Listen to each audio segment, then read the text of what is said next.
തുടർച്ചയായ 10 തെരഞ്ഞെടുപ്പുകൾ മത്സരിച്ചത് 10 മണ്ഡലങ്ങൾ, 7 വിജയവും 3 പരാജയവും. കേരളത്തിലെ നിയമസഭാ തെരഞ്ഞെടുപ്പ് ചരിത്രത്തിൽ ഈ റെക്കോർഡ് ഒരേ ഒരാൾക്ക് മാത്രം സ്വന്തമാണ്. കേരളത്തിലെ പ്രമുഖ കമ്മ്യൂണിസ്റ്റ് നേതാവായിരുന്ന MBR എന്നറിയപ്പെടുന്ന MB രാഘവന്. ഇതുവരെ ആർക്കും ഈ റെക്കോർഡ് മറികടക്കാൻ സാധിച്ചിട്ടില്ല എന്നതും ചരിത്രമാണ്. നിയമസഭയിൽ ഏറ്റവും കൂടുതൽ നിയോജക മണ്ഡലങ്ങളെ പ്രതിനിധീകരിച്ച വ്യക്തിയാണ് MB രാഘവൻ. 70കളിലെ തൊഴിലാളി വർഗ രാഷ്ട്രീയത്തിൻ്റെ അമരക്കാരൻ.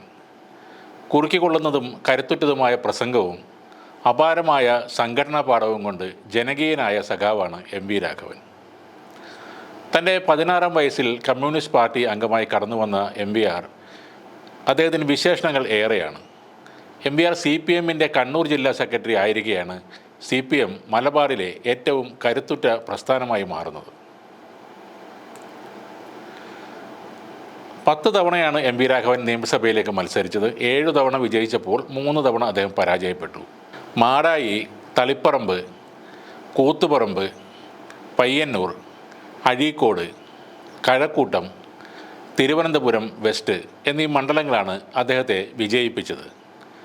1996-ൽ ആറന്മുളയിൽ ഇടതു സ്വതന്ത്രനായ കടമ്മനിട്ട രാമകൃഷ്ണനോടും 2006-ൽ പുനലൂരിൽ CPIയിലെ K രാജുവിനോടും 2011-ൽ നെന്മാറയിൽ CPMലെ V ചെന്താമരാക്ഷനോടും അദ്ദേഹം പരാജയപ്പെട്ടു.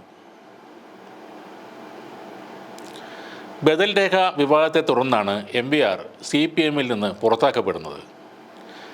ജാതി മത ശക്തികളുമായി CPMന് ഒരുവിധ സഖ്യവും പാടില്ലെന്ന 11ാം കോൺഗ്രസിൻ്റെ രാഷ്ട്രീയ പ്രമേയത്തിൻ്റെ അന്തസത്തയെ ചോദ്യം ചെയ്തുകൊണ്ട് കോൺഗ്രസ്സാണ് തങ്ങളുടെ മുഖ്യ ശത്രുവെന്നും അതിനാൽ കേരളത്തിൽ മുസ്ലിം ലീഗുമായും കേരള കോൺഗ്രസുമായും തെരഞ്ഞെടുപ്പ് സഖ്യം വേണമെന്നും വാദിക്കുന്നതായിരുന്നു ആ ബദൽ രേഖ. കൊച്ചിയിൽ നടന്ന പാർട്ടിയുടെ സംസ്ഥാന സമ്മേളനം ആ ബദൽ രേഖ തള്ളിയതിനെ തുടർന്ന് MBR പാർട്ടിക്ക് അനഭിമതനായി, പാർട്ടിയിൽ നിന്നും പുറത്തായി.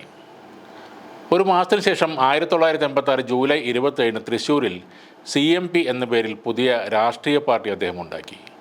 എന്നാൽ പാർട്ടി കൽപ്പിച്ച ആ ഭ്രഷ്ട് കാലങ്ങളോളം MBRനെ വിടാതെ പിന്തുടർന്നു.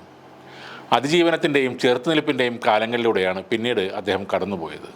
ഒരു കാലത്ത് നക്സലിസം വസന്തത്തിൻ്റെ ഇടിമുഴക്കമായി യുവജനങ്ങളിലേക്ക് പടർന്നു കയറുമ്പോൾ CPMൽ നിന്നുള്ള കൊഴിഞ്ഞുപോക്കിന് തടയിട്ടത് MBRൻ്റെ പ്രത്യയശാസ്ത്രപരവും പ്രായോഗികവുമായ രാഷ്ട്രീയ തീരുമാനങ്ങളായിരുന്നു. കേരളത്തിൻ്റെ വികസനത്തിന് സഹകരണ മന്ത്രി എന്ന നിലയിൽ ഒട്ടേറെ സംഭാവനകൾ നൽകിയ ആളുമാണ് രാഘവൻ.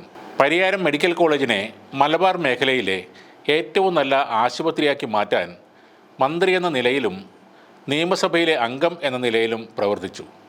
കേരളത്തിൻ്റെ വികസനത്തിൽ ദീർഘവീക്ഷണമുള്ളൊരു നേതാവ് കൂടിയായിരുന്നു MB രാഘവൻ. തൻ്റെ രാഷ്ട്രീയ ഗുരുവായ AKGയുടെ പേരിൽ കണ്ണൂരിൽ സഹകരണ ആശുപത്രിയും തുടങ്ങി.